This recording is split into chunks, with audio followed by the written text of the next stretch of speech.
कैसे हो आप सभी का अपने YouTube channel GK of fact में बहुत स्वागत है। तो फ्रेंड्स, आज हम सभी लोग जीके के मोस्ट इम्पॉर्टेंट क्वेश्चन को करने वाले हैं, जो रहेगा एक शानदार सेशन। आप सभी का पुनः आपके YouTube channel GK of fact में स्वागत है। तो फ्रेंड्स, हम लोग चलते हैं क्वेश्चन को का प्रैक्टिस करते हैं। हमारा पहला क्वेश्चन है आज का, भरतपुर पक्षी अभ्यारण्य किस राज्य में स्थित है? तो फ्रेंड्स, आपको बताना है भरतपुर पक्षी अभ्यारण्य किस राज्य में स्थित है। पहला ऑप्शन है राजस्थान, बी वाला है मध्य प्रदेश, सी वाला है गुजरात और डी है आपका छत्तीसगढ़। इसका क्या होगा आंसर, आप लोग बताइएगा। तो फ्रेंड, इसका राइट आंसर हो जाएगा राजस्थान। भरतपुर पक्षी अभ्यारण्य किस राज्य में है? राजस्थान में है, ठीक है ना। तो इसका दूसरा नाम आपका केवलादेव घाना राष्ट्रीय उद्यान के नाम से भी जाना जाता है। इसके अलावा यहाँ पर अगर राजस्थान की बात करें तो यहाँ पर बहुत सारे राष्ट्रीय उद्यान हैं, जैसे आपका रणथंभौर राष्ट्रीय उद्यान, रणथंभौर राष्ट्रीय उद्यान, ठीक है ना, रणथंभौर राष्ट्रीय उद्यान है। उसके अलावा घाना पक्षी अभ्यारण्य है, घाना पक्षी अभ्यारण्य है, ठीक है ना। उसके बाद रामगढ़ विषधारी अभी नवीनतम बना है, रामगढ़ विषधारी, ये आपका टाइगर रिजर्व है। ये कहाँ बना है? बूंदी राजस्थान में आपकी नवीनतम ये बना है टाइगर रिजर्व, ठीक है। इसके अलावा आपका सरिस्का राष्ट्रीय उद्यान, सरिस्का राष्ट्रीय उद्यान और आपका मुकुंदरा हिल्स राष्ट्रीय उद्यान भी यहीं यहीं पर आपका राजस्थान में स्थित है, ठीक है फ्रेंड्स। अगला आपका ऑप्शन देखें हम, तो मध्य प्रदेश में कौन कौन से राष्ट्रीय उद्यान हैं? तो मध्य प्रदेश में राष्ट्रीय उद्यान की बात करें अगर हम, तो यहाँ पर आपका बांधवगढ़, कान्हा किसली, पन्ना राष्ट्रीय उद्यान, पेंच राष्ट्रीय उद्यान, जीवाश्म राष्ट्रीय उद्यान, ये सारे राष्ट्रीय उद्यान आपके मध्य प्रदेश में हैं, ठीक है ना। तो आप लोग याद रखना कौन कौन से, कान्हा राष्ट्रीय उद्यान, कान्हा किसली राष्ट्रीय उद्यान, बांधवगढ़ राष्ट्रीय उद्यान, पन्ना राष्ट्रीय उद्यान, पेंच राष्ट्रीय उद्यान और जीवाश्म राष्ट्रीय उद्यान आपके कहाँ पर स्थित हैं? मध्य प्रदेश में स्थित हैं। गुजरात की बात करें तो गुजरात में एक फेमस राष्ट्रीय उद्यान है जो एशियाई शेरों के लिए प्रसिद्ध है। कौन सा? गिर राष्ट्रीय उद्यान। कौन सा? गिर राष्ट्रीय उद्यान, ठीक है ना, गिर राष्ट्रीय उद्यान है। इसके अलावा अगर आपसे बोलें तो बसंदा नेशनल पार्क, क्या चीज़? बसंदा नेशनल पार्क भी इसी में है, बसंदा नेशनल पार्क। और उसके बाद आपका यहीं पर मरीन राष्ट्रीय उद्यान है, ठीक है ना। ब्लैक बग भी राष्ट्रीय उद्यान आपका गुजरात में ही है और खिजड़िया पक्षी अभ्यारण्य भी गुजरात में है। इसके अलावा आपका वर्धा हिल्स भी आपका राष्ट्रीय उद्यान गुजरात में स्थित है, ठीक है ना फ्रेंड्स। अगला है आपका ऑप्शन छत्तीसगढ़। तो छत्तीसगढ़ में कौन कौन से राष्ट्रीय उद्यान हैं? तो छत्तीसगढ़ में आपके गुरु घासीदास राष्ट्रीय उद्यान, इंद्रावती राष्ट्रीय उद्यान और उसके बाद कांगेर घाटी राष्ट्रीय उद्यान। कौन कौन से? गुरु घासीदास राष्ट्रीय उद्यान, इंद्रावती राष्ट्रीय उद्यान और कांगेर घाटी राष्ट्रीय उद्यान आपका छत्तीसगढ़ के प्रमुख राष्ट्रीय उद्यान हैं, ठीक है ना फ्रेंड्स। तो चलिए आगे हम चलते हैं। नेक्स्ट क्वेश्चन हमारा क्या है? हमारा नेक्स्ट क्वेश्चन है, ग्लोबल लोकतंत्र में लोकतंत्र सूचकांक कौन जारी करता है? यानी ग्लोबल लोकतंत्र सूचकांक कौन जारी करता है, आपको बताना है। तो इसका राइट आंसर क्या होने वाला है, आप लोग बताइएगा। तो इसका राइट आंसर हो जाएगा आपका EI, the economist intelligence unit, ठीक है ना, EIU का फुल फॉर्म, ठीक है। अगर आपसे पूछा जाता है ये जो है ग्लोबल लोकतंत्र सूचकांक में भारत अभी किस स्थान पर आया है, तो भारत जो है अब की बार इसमें 53वें स्थान पर आया है, ठीक है ना। किस स्थान पर है? 53वें स्थान पर है। नॉर्वे इसमें जो है फर्स्ट नंबर पर आया है। कौन सा देश? नॉर्वे इसमें जो है फर्स्ट नंबर पर आया है, ठीक है ना। और भारत इसमें किस नंबर पर है इस सूचकांक में? तो आप कहेंगे 53वें नंबर पर भारत है, ठीक है ना दोस्तों। अगला हम बात करें IMF का। तो IMF जो है इसका फुल फॉर्म क्या होता है? आपका होता है इकोनॉमिस्ट मॉनेटरी फंड, ठीक है ना। इसका पूर्ण रूप क्या होगा? International monetary fund. ये कौन सा सूचकांक जारी करता है? तो ये जो है आपका वर्ल्ड इकोनॉमिक आउटलुक हो गया, इस सूचकांक को जारी करता है। और उसके बाद वैश्विक स्थिरता रिपोर्ट को भी ये जारी करता है। किस चीज़ को? वैश्विक स्थिरता रिपोर्ट, वैश्विक स्थिरता रिपोर्ट को भी ये जारी करता है, ठीक है ना फ्रेंड्स। इसके अलावा अगर बात करें इसकी स्थापना की, तो इसकी स्थापना हुई थी 1944 में। कहाँ पर? ब्रिटेन वुड में। कहाँ पर? ब्रिटेन वुड, ठीक है ना। ब्रिटेन वुड्स में हुआ, इसका जो है अमेरिका में स्थापना हुआ था, ठीक है ना, अमेरिका में स्थापना हुआ था। तो इसका पूरा नाम क्या है IMF का? इंटरनेशनल मॉनेटरी फंड, ठीक है ना। नेक्स्ट ऑप्शन की बात करें UNO का, तो UNO इसका पूर्ण रूप क्या है? United Nation and organisation. क्या चीज़? यूनाइटेड नेशन एंड ऑर्गेनाइजेशन इसका पूर्ण रूप है, ठीक है ना। अगर इसकी बात करें कौन कौन से सूचकांक को जारी करता है, तो ये आपका मानव विकास सूचकांक हो गया, मानव विकास सूचकांक हो गया, खुशहाली सूचकांक हो गया, ये दोनों प्रकार के सूचकांक को जारी करता है, ठीक है ना। नेक्स्ट आपका है WB यानी कि वर्ल्ड बैंक, इसका पूर्ण रूप क्या है? World bank. ये जो है कौन कौन से सूचकांक को जारी करता है, तो आप बताएंगे ease of doing business report and human capital index report भी यही जारी करता है। कौन कौन से? आप बताएंगे ease of doing business report and human capital index को भी जारी करता है। कौन? WB World Bank. इसकी स्थापना जो है 1944 में हुआ था, ठीक है, 44 में हुआ था। और इसका मुख्यालय वाशिंगटन DC में है। कहाँ मित्रों? वाशिंगटन DC में इसके मुख्यालय स्थित है। इसके प्रमुख कौन है? तो इसके प्रमुख हैं डेविस मालपस, ठीक है ना। कौन है? डेविड मालपस है, ठीक है ना। चलते हैं नेक्स्ट क्वेश्चन पर। अगला क्वेश्चन हम लोग देखते हैं क्या है हमारा। अगला क्वेश्चन हमारा है वॉइस ऑफ कॉन्साइंस पुस्तक के लेखक कौन है। तो आपको बताना है वॉइस ऑफ कॉन्साइंस के पुस्तक लेखक कौन है, ठीक है ना। पहला ऑप्शन है राजेंद्र प्रसाद, दूसरा है जवाहरलाल नेहरू, तीसरा आपका सरदार वल्लभ भाई पटेल और चौथे ऑप्शन है आपका VV गिरी। तो इसका राइट आंसर क्या होने वाला है? इसका राइट आंसर हो जाएगा VV गिरी। तो इस पुस्तक के लेखक कौन है? VV गिरी है, ठीक है ना। द वॉइस ऑफ कॉन्साइंस की पुस्तक के लेखक कौन है? VV गिरी हैं। अगर हम पहले ऑप्शन यानी कि राजेंद्र प्रसाद जी का बात करें, तो इनका पुस्तक का नाम इंडिया डिवाइडेड है। कौन सा पुस्तक है? इंडिया डिवाइडेड, इंडिया डिवाइडेड, ठीक है ना, इंडिया डिवाइडेड। और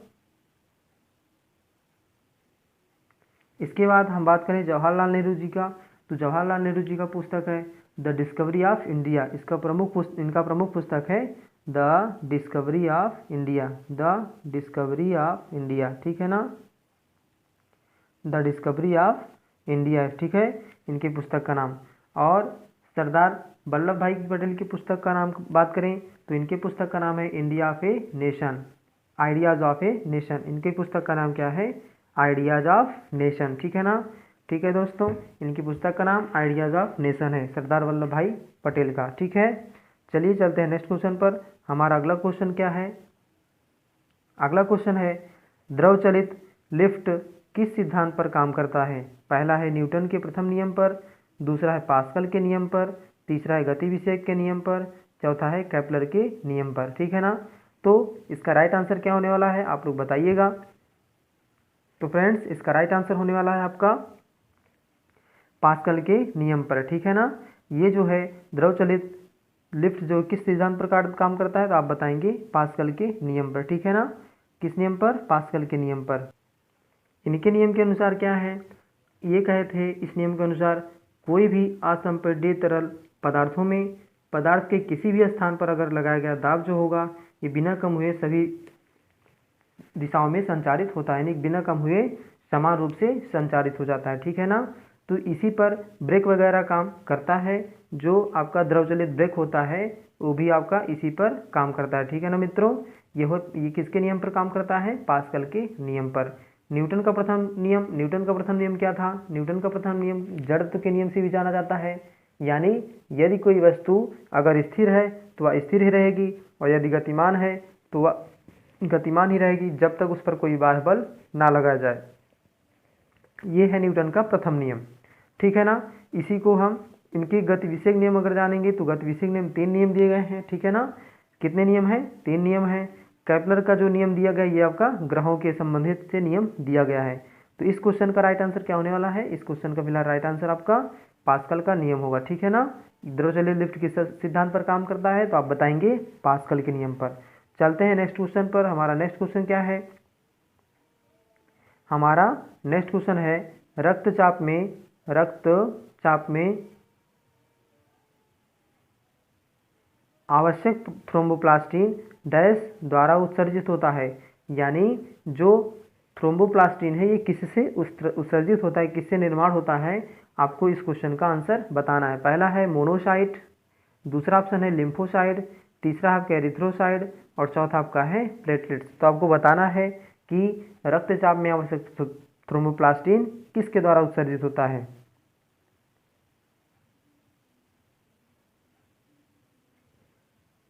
तो मित्रों इसका राइट आंसर क्या होने वाला है, इसका राइट आंसर हो जाएगा आपका प्लेटलेट्स। क्या हो जाएगा मित्रों, इसका राइट आंसर हो जाएगा प्लेटलेट्स। तो प्लेटलेट्स में आवश्यक थ्रोम्बोप्लास्टिन उत्सर्जित होता है, जिससे जो है हमारा अगर रक्त बह रहा है तो वो जो है उसको बंद करने का, यानी उसको जो है जालनुमा आकृति बना लेने से रक्त का बहाव कम हो जाता है, ठीक है ना। अगर हम पहले ऑप्शन की बात करें मोनोसाइट का, तो मोनोसाइट क्या होते हैं, ये जो होते हैं ये श्वेत रक्त कोशिकाओं में पाए जाते हैं और हमारे शरीर में बैक्टीरिया या जर्म से इसको हमको बचाते हैं, ठीक है ना। हमारे शरीर में बैक्टीरिया और जर्म से लड़ने का काम करते हैं कौन, मोनोसाइट्स, ठीक है।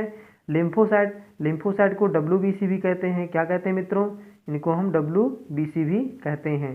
तो WBC का क्या काम है, ये शरीर से संक्रमण को बचाता है, यानी किसी प्रकार का संक्रमण नहीं होने देता। इसे जो है प्रहरी भी कहा जाता है, यानी कि शरीर का सैनिक भी कहा जाता है, ठीक है। एरिथ्रोसाइट क्या है, एरिथ्रोसाइट आपका इसको RBC को कहते हैं। किसको कहते हैं, RBC को एरिथ्रोसाइट कहते हैं, ठीक है ना। इसकी अगर कमी हो जाती है तो एनीमिया रोग हो जाता है। कौन सा रोग हो जाता है, एनीमिया, यानी रक्त की कमी, ठीक है ना, एनीमिया हो जाता है, ठीक है। तो इस क्वेश्चन का राइट आंसर क्या होने वाला था, प्लेटलेट्स का राइट आंसर हो जाएगा, ठीक है ना मित्रों। चलते हैं अगले क्वेश्चन पर। हमारा अगला क्वेश्चन क्या है देखा जाता है। हमारा अगला क्वेश्चन है यूनेस्को के अनुसार विश्व शिक्षक दिवस कब मनाया जाता है। क्या मित्रों, यूनेस्को के अनुसार विश्व शिक्षक दिवस कब मनाया जाता है। वैसे शिक्षक दिवस कब मनाया जाता है आप लोग कमेंट बॉक्स में कमेंट करिएगा कि राष्ट्रीय शिक्षक दिवस कब मनाया जाता है, तो आप कमेंट बॉक्स में इसका आंसर करिएगा। फिलहाल इस क्वेश्चन का राइट आंसर क्या हो जाएगा, 5 अक्टूबर। क्या हो जाएगा मित्रों, 5 अक्टूबर, यानी 5 अक्टूबर को विश्व शिक्षक दिवस मनाया जाता है, ठीक है ना। क्यों मनाया जाता है विश्व शिक्षक दिवस, ये जो है इसी दिन यूनेस्को और ILO तथा एजुकेशनल इंटरनेशनल इसके साथ जो है साझेदारी हुई थी, ठीक है ना। इसीलिए विश्व शिक्षक दिवस 5 अक्टूबर को मनाया जाता है, ठीक है मित्रों। अगर हम बात करें यूनेस्को की, तो यूनेस्को का फुल फॉर्म क्या होता है, UNESCO। इसका फुल फॉर्म क्या है मित्रों, इसका फुल फॉर्म है यूनाइटेड का क्या चीज़, United Nation Educational Scientific and Cultural Organization, ठीक है ना मित्रों। इसका फुल फॉर्म क्या है, United Nation Educational Scientific and Cultural Organization, ठीक है ना। तो इसका फुल फॉर्म होगा, ठीक है। इसकी स्थापना कब हुई थी, तो आप बताएंगे। इसकी स्थापना 1945 में की गई थी। कब की गई थी मित्रों, 1945 में। इसका मुख्यालय कहाँ है, तो इसका मुख्यालय जो है आपका पेरिस में है। कहाँ पर है, पेरिस में। पेरिस कहाँ है, पेरिस जो है आपके फ्रांस की राजधानी है। किसकी राजधानी है, फ्रांस की राजधानी है पेरिस, ठीक है। तो ये फ्रांस की राजधानी पेरिस में इसका मुख्यालय है, ठीक है ना। इसके अभी वर्तमान में इसके प्रमुख कौन है, तो इसके वर्तमान में जो प्रमुख हैं आंद्रे अजोले हैं। कौन है, आंद्रे अजोले हैं, ठीक है ना, आंद्रे अजोले हैं, आंद्रे अजोले, ठीक है ना। आप इनको याद रखिएगा। उसके बाद अगर आपसे पूछा जाए यूनेस्को, इसी यूनेस्को में जो है विश्व धरोहर को भी शामिल किया जाता है, आप इस बात को भी याद रखिएगा। चलिए चलते हैं अगले क्वेश्चन पर। हमारा अगला क्वेश्चन क्या है, अगला क्वेश्चन है चिकनगुनिया किस कारण से होता है। आपको बताना है चिकनगुनिया किस कारण से होता है। पहला है फंगस, दूसरा है आपका बी नंबर प्रोटोजोआ। क्या चीज़ है, प्रोटोजोआ है। तीसरा ऑप्शन आपका वायरस है और डी वाला ऑप्शन आपका है बैक्टीरिया। तो आपको बताना है चिकनगुनिया किसके कारण होता है। तो इसका राइट आंसर हो जाएगा वायरस। क्या हो जाएगा मित्रों, वायरस हो जाएगा। चिकनगुनिया जो होता है ये वायरस से संबंधित रोग है। और इसके अलावा वायरस से आपके कौन कौन से रोग होते हैं, इसके अलावा आप याद रखेंगे रेबीज भी आपका वायरस से होने वाला रोग है। उसके बाद आपका यानी कोरोना भी आपका वायरस से संबंधित रोग है। इसके बाद खसरा, क्या चीज़, खसरा है, ये भी आपका वायरस से होने वाला रोग है। हेपेटाइटिस है, ट्रैकोमा है, पोलियो है और आपका एड्स वगैरह भी इसी से होने वाला रोग है, ठीक है ना। तो वायरस से संबंधित ये सब रोग हैं, आप इन सभी को याद रखिएगा। इसके अलावा हम बात करें फंगस से, तो फंगस से कौन कौन से रोग होते हैं आप लोग याद रखिएगा। फंगस से जो है पहला याद रखिएगा गंजापन हो गया, दाद हो गया, ये सारे आपके एथलीट फुट हो गए, ये सब किससे होते हैं, ये सब आपके जो हैं फंगस से होने वाले रोग हैं। कौन कौन से आप याद रखेंगे, दाद हो गया और उसके बाद आपका गंजापन हो गया और इसके अलावा आप याद रखेंगे एथलीट फुट जिसको हम हाथी पाँव भी कहा जाता है, एथलीट फुट भी होता है इसी से, ठीक है ना। एथलीट फुट भी होता है, इसको आप याद रखिएगा, ठीक है। अगला हम बात करें प्रोटोजोआ की, तो प्रोटोजोआ से कौन कौन से रोग होते हैं तो आप इसको भी याद रखिएगा। प्रोटोजोआ से आपका पायरिया हो गया, क्या चीज़, आपका पायरिया हो गया और मलेरिया हो गया, डायरिया हो गया, ये सारे आपके जो हैं प्रोटोजोआ से संबंधित रोग हैं, ठीक है ना। पायरिया, मलेरिया और आपका डायरिया वगैरह आपका जो है प्रोटोजोआ से संबंधित रोग है, ठीक है ना। डायरिया आपके जो है प्रोटोजोआ से संबंधित रोग है। अगला हम बात करें अगर बैक्टीरिया की, तो बैक्टीरिया से कौन कौन से रोग होते हैं तो आप याद रखिएगा। बैक्टीरिया से जैसे निमोनिया हो गया, टीबी हो गया, निमोनिया, टीबी, कॉलरा, इसके बाद स्ट्रेप थ्रोट, ये सभी आपके रोग किससे हैं, आपके जो है बैक्टीरिया से संबंधित रोग हैं, ठीक है मित्रों। तो चलते हैं अगले क्वेश्चन पर, हम लोग अगला क्वेश्चन देखते हैं। आप यही सब चीज़ों को याद रखेंगे, ठीक है। अगला क्वेश्चन हमारा क्या है, हम देखते हैं इस क्वेश्चन को। हमारा अगला क्वेश्चन है लंदन इंडियन सोसाइटी और ईस्ट इंडियन सोसाइटी एसोसिएशन की स्थापना किसने किया था। यानी आपको बताना है लंदन इंडियन सोसाइटी और ईस्ट इंडिया एसोसिएशन की स्थापना किसने किया था। पहला ऑप्शन आपका है गोपाल कृष्ण गोखले, दूसरा ऑप्शन है, सेकेंड आपका ऑप्शन है लाला लाजपत राय और थर्ड आपका ऑप्शन है आपका राजा राम मोहन राय और चौथा ऑप्शन है दादा भाई नौरोजी। तो इस क्वेश्चन का आंसर बताना है कि इन लंदन इंडियन सोसाइटी और ईस्ट इंडिया एसोसिएशन की स्थापना कौन किया था, ठीक है ना। तो साथियों इसका राइट आंसर हो जाएगा आपका दादा भाई नौरोजी। किसने किया था, दादा भाई नौरोजी ने किया था, ठीक है ना। इसका राइट आंसर हो जाएगा दादा भाई नौरोजी। तो दादा भाई नौरोजी को वयोवृद्ध पुरुष भी कहा जाता है, इनको इस नाम से भी जाना जाता है, क्या कहा जाता है, वयोवृद्ध पुरुष भी कहा जाता है, वयोवृद्ध पुरुष भी कहा जाता है, ठीक है ना। इसके अलावा आप याद रखेंगे ये जो है भारतीय राष्ट्रीय कांग्रेस के संस्थापक में से भी एक माने जाते हैं, इनमें इनका भी योगदान रहा था। और एक बात याद रखिएगा, ये जो हैं INC यानी कि इंडियन नेशनल कांग्रेस के आपके जो है 3 बार अध्यक्ष भी बन चुके थे। कितनी बार, 3 बार अध्यक्ष बने थे, ठीक है ना। और ये हाउस ऑफ कॉमन्स में चुने गए पहले संसद के पहले सदस्य, भारतीय सदस्य भी हैं, ठीक है ना। इस बात को अभी याद रखना, जो दादा भाई नौरोजी हैं ये UK हाउस ऑफ कॉमन्स के लिए चुने गए संसद के पहले भारतीय सदस्य थे, ठीक है ना। अच्छा, ये जो INC की अध्यक्षता किए थे कब कब किए थे, एक किए थे 1886 में, कलकत्ता अधिवेशन था, कौन सा अधिवेशन था, कलकत्ता में।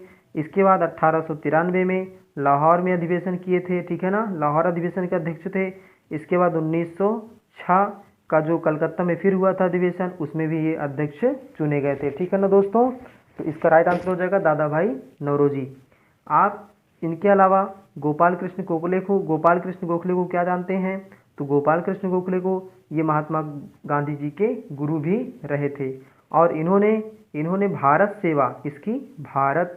सेवा समाज की स्थापना भी की थे, भारत सेवा समाज की स्थापना भी किए थे, ठीक है ना। इस बात को याद रखिएगा, भारत सेवा समाज की स्थापना किसने की है, तो वो गोपाल कृष्ण गोखले जी ने किया था, ठीक है। कब किए थे, 1905 ईस्वी में आप जो है गोपाल कृष्ण गोखले ने इसका स्थापना किए थे। लाला लाजपत राय, तो लाला लाजपत राय जो हैं ये लोक समाज सोसाइटी की स्थापना किए थे, किस चीज़ का, याद रखिएगा लोक समाज सोसाइटी की स्थापना भी ये लाला लाजपत राय जी किए थे, ठीक है ना। लोक समाज सोसाइटी, ठीक है, सोसाइटी। उसके अलावा आप इसके बाद याद रखिएगा राजा राम मोहन राय। राजा राम मोहन राय क्या किए थे, तो ये ब्रह्म समाज की स्थापना किए थे। किस समाज की, ब्रह्म समाज की स्थापना किए थे, ब्रह्म समाज की स्थापना किए थे। वो भी कब किए थे, तो आप इस बात को याद रखिएगा 1828 में। कब, 1828 में ब्रह्म समाज की स्थापना राजा राम मोहन राय जी ने किए थे, ठीक है ना। और लाला लाजपत राय लोक समाज सोसाइटी की स्थापना किए थे। कब किए थे, आप डेट भी याद रखिएगा 1921 में, यानी 1921 में स्थापना किए थे, ठीक है दोस्तों। चलते हैं अगले क्वेश्चन पर। हमारा अगला क्वेश्चन क्या है उसको देखते हैं। हमारा अगला क्वेश्चन है भारत छोड़ो प्रस्ताव को स्वीकृति देने के लिए अखिल भारतीय कांग्रेस समिति की बैठक डैश में सत्र में आयोजित की गई थी। यानी जो हमारा भारतीय राष्ट्रीय समिति का अधिवेशन हुआ था जिसमें भारत छोड़ो प्रस्ताव स्वीकृति आ गई यानी कि पास करा दिया गया, वो किस सत्र में आयोजित की गई थी, तो आपको इस क्वेश्चन का आंसर बताना है। तो इस क्वेश्चन का राइट आंसर क्या हो जाएगा, बॉम्बे। कहाँ हो जाएगा, बॉम्बे हो जाएगा, ठीक है दोस्तों। तो बॉम्बे में जो है भारत छोड़ो प्रस्ताव की स्वीकृति मिल गई थी, ठीक है ना। ये अधिवेशन कब हुआ था, तो आप बताएंगे। इस अधिवेशन को 8 अगस्त कब किया गया था, 8 अगस्त 1942 को, 8 अगस्त 1942, 8 अगस्त 1942 आप लोग याद रखिएगा। तो इस डेट को भारत छोड़ो प्रस्ताव की स्वीकृति मिल चुकी थी। और इसमें स्वीकृति किसने दिया था, तो आप याद रखना MK गांधी जी ने, यानी महात्मा गांधी दिए थे, ठीक है ना। महात्मा गांधी यानी मोहनदास करमचंद गांधी जी ने दिया था, ठीक है ना। MK गांधी जी इस प्रस्ताव को दिए थे यानी पास कराए थे, ठीक है। और इसके अलावा आप याद रखिएगा फैजपुरी। तो फैजपुरी का अधिवेशन कब हुआ था, आप लोग इस बात को याद रखिएगा।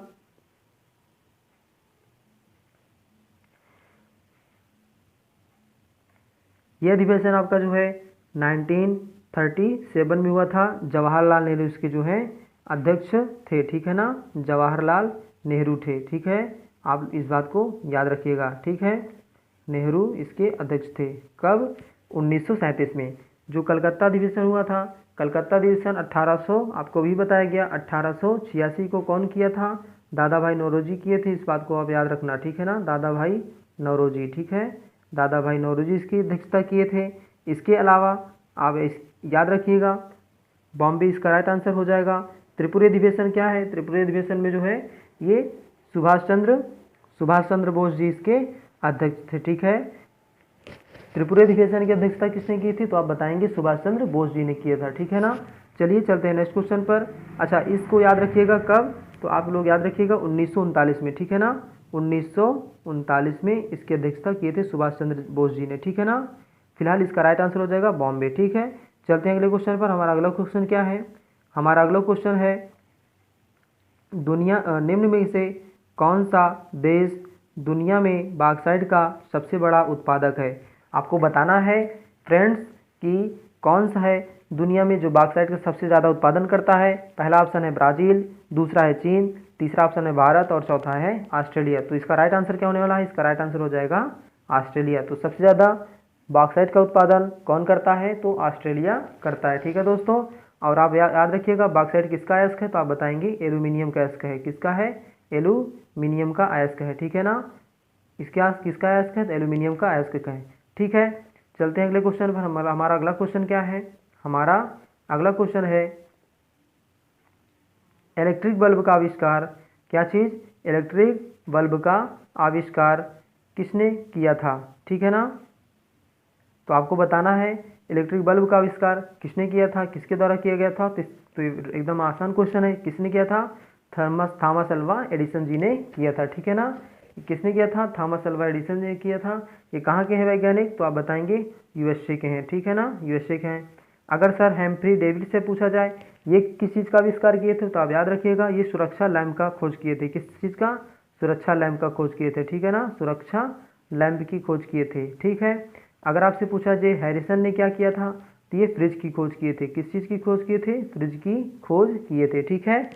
और आगे हम अगला क्वेश्चन देखते हैं। हमारा अगला क्वेश्चन क्या है? हमारा अगला क्वेश्चन है 78 किलोग्राम के व्यक्ति का वजन चांद पर क्या होगा? तो इसका आपको आंसर बताना है। 78 किलोग्राम के व्यक्ति का वजन चांद पर क्या होगा? चांद का गुरुत्वाकर्षण बल कितना दिया है? तो आप याद रखिएगा 1.63 मीटर। इसका राइट आंसर हो जाएगा 127.14। भार बराबर क्या होता है? भार बराबर होता है, आप याद रखना, भार बराबर होता है द्रव्यमान गुणे त्वरण। क्या होता है? द्रव्यमान गुणे त्वरण। भार बराबर द्रव्यमान गुणे त्वरण होता है, ठीक है ना, त्वरण होता है। तो द्रव्यमान बराबर कितना इसका दिया है? आप बताएंगे 78 किलोग्राम। और भार कितना दिया है? भार दिया है इसका जो है गुरुत्वीय त्वरण, नहीं कि आपका गुरुत्वीय त्वरण कितना दिया है आपका, यहाँ पर रखेंगे तो आपका भार निकल जाएगा। तो भार बराबर द्रव्यमान कर दिए और उसका गुणा करेंगे इससे त्वरण से, तो गुरुत्वीय त्वरण कितना है? 1.63 है। इसका जब मल्टीप्लाई करेंगे तो आपका क्या आने वाला राइट आंसर आपका आएगा 127.14 न्यूटन आएगा। ठीक है दोस्तों, इसका राइट आंसर हो जाएगा ऑप्शन नंबर बी। चलते हैं अगले क्वेश्चन पर। अगला क्वेश्चन क्या है हमारा अगला क्वेश्चन है दीघा निकाय क्या है? तो आपको बताना है दीघा निकाय क्या है। पहला ऑप्शन है जैन ग्रंथ है, दूसरा है बौद्ध ग्रंथ है, तीसरा ऑप्शन है ब्राह्मण ग्रंथ है, चौथा ऑप्शन है उपनिषद है। तो इसमें आप लोग आंसर बताइए कौन से इसका राइट आंसर हो जाएगा। तो साथियों, इसका राइट आंसर हो जाएगा आपका ये बौद्ध ग्रंथ है। कौन सा ग्रंथ है? बौद्ध ग्रंथ है। यह जो है बौद्ध ग्रंथ में ये जो दीघा निकाय है ये सुत्त पिटक का भाग है। क्या है? ये जो है सुत्त पिटक का भाग है, सुत्त पिटक का भाग है। कौन कौन से इसमें भाग है? इसके 5 भाग हैं, आप याद रखना। एक है दीघा निकाय, एक है मध्यमा निकाय, एक है आपका संयुक्त निकाय, एक आपका अंगुत्तर निकाय और आपका एक खुदा का निकाय। ठीक है ना। तो इन आप 5 भागों को याद रखेंगे, ये सुत्त पिटक के भाग हैं। ठीक है, एक बात और आप याद रखेंगे, बौद्ध ग्रंथ को क्या कहा जाता है? बौद्ध ग्रंथों को त्रिपिटक कहा जाता है। ठीक है ना, क्या कहते हैं? त्रिपिटक कहा जाता है। ठीक है ना, इस बात को भी याद रखना। ठीक है, चलते हैं अगले क्वेश्चन पर। हमारा अगला क्वेश्चन क्या है? हमारा अगला क्वेश्चन क्या है देखते हैं। अगला क्वेश्चन है legend of Suheldev the king who saved India पुस्तक के लेखक कौन है? तो आपको बताना है legend of Suheldev the king who saved India पुस्तक के लेखक कौन है? तो पहला ऑप्शन है शोभा डे, दूसरा ऑप्शन है अमीश त्रिपाठी, तीसरा ऑप्शन है रामचंद्र गुहा और आपका लास्ट ऑप्शन है पेरूमल। तो आपको बताना इसका राइट आंसर क्या होने वाला है।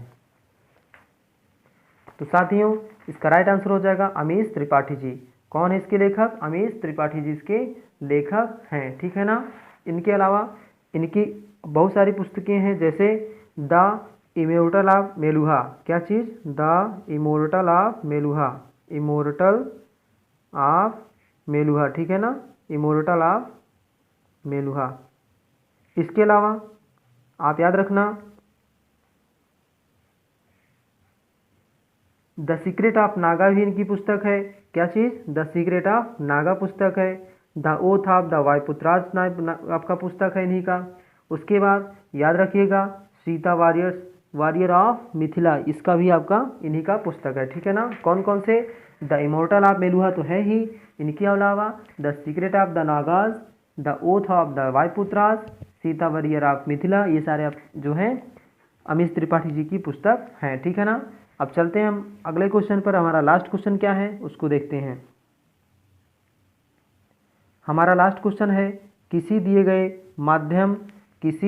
गए माध्यम में एक ध्वनि तरंग की आवृत्ति 8800 हर्ट्ज है और गति 352 मीटर पर सेकंड है, तो तरंग दैर्ध्य कितना है आपको बताना है। इस तरंग की तरंग दैर्ध्य कितना है आपको बताना है। तो इसका क्या राइट आंसर हो जाएगा आप लोग बताइए। तो साथियों, इसका राइट आंसर हो जाएगा आपका 0.04 मीटर। ठीक है ना। ये कैसे आएगा आप ध्यान से देखिएगा दोस्तों। वेग बराबर क्या होता है आप याद रखना, वेग बराबर होता है आपका, वेग बराबर होता है आवृत्ति गुणे तरंग दैर्ध्य। क्या होता है मित्रों? वेग बराबर आवृत्ति गुणे तरंग दैर्ध्य, आवृत्ति गुणे तरंग दैर्ध्य। ठीक है ना, आवृत्ति गुणे तरंग दैर्ध्य होता है। तो आप इसमें मान रखिए, इसमें मान रखेंगे तो क्या आएगा, इसमें मान रखेंगे तो क्या आएगा, आप लोग ध्यान से देखिएगा। आवृत्ति कितना दिया है? आवृत्ति दिया इसका 8800, 8800 आपका हर्ट्ज दिया है, गुणा करना है तरंग दैर्ध्य कितना है आपका, यानी कि इसका तरंग दैर्ध्य आपसे पूछ ही रहा है तो आप इसमें जो है तरंग दैर्ध्य निकालना है, ठीक है ना। क्या निकालना है, तरंग दैर्ध्य निकालना है, ठीक है। तो तरंग दैर्ध्य आप निकालेंगे, इसमें कितना आएगा ध्यान से देखिएगा, तरंग दैर्ध्य आपको निकालना है। तो वेग बराबर कितना दिया है, वेग बराबर दिया है 352 मीटर, तो आप इधर रख दीजिए 352 मीटर, ठीक है दोस्तों, इधर आप रख दीजिए 352 मीटर। तो जब आप इस चीज़ को गुणा में है, जो 8800 आपका गुणा में है, इधर आएगा भाग में, तो हो जाएगा 352 और बटे कितना 8800, ठीक है ना मित्रों, कितना आ जाएगा 8800 आ जाएगा। तो इसको जब हम सॉल्व करेंगे तो कितना आएगा, इसका राइट आंसर हो जाएगा आपका 0.4004 मीटर, ठीक है दोस्तों। तो इसका राइट आंसर हो जाएगा ऑप्शन नंबर डी। तो इस तरह से आप क्वेश्चन को सॉल्व कर लेंगे, इसका राइट आंसर हो जाएगा। तो साथियों आज के लिए हमारा इतना ही क्वेश्चन रहा, और इस क्वेश्चन को हम लोग ध्यानपूर्वक देखें, अच्छा लगा, वीडियो अगर पसंद आई हो तो आप जो है वीडियो को लाइक कर दीजिए, चैनल पर अगर नए हो तो चैनल को सब्सक्राइब कर दीजिए। तो मिलते हैं अगले वीडियो में, तब तक के लिए हम आपसे धन्यवाद, जय हिंद जय भारत।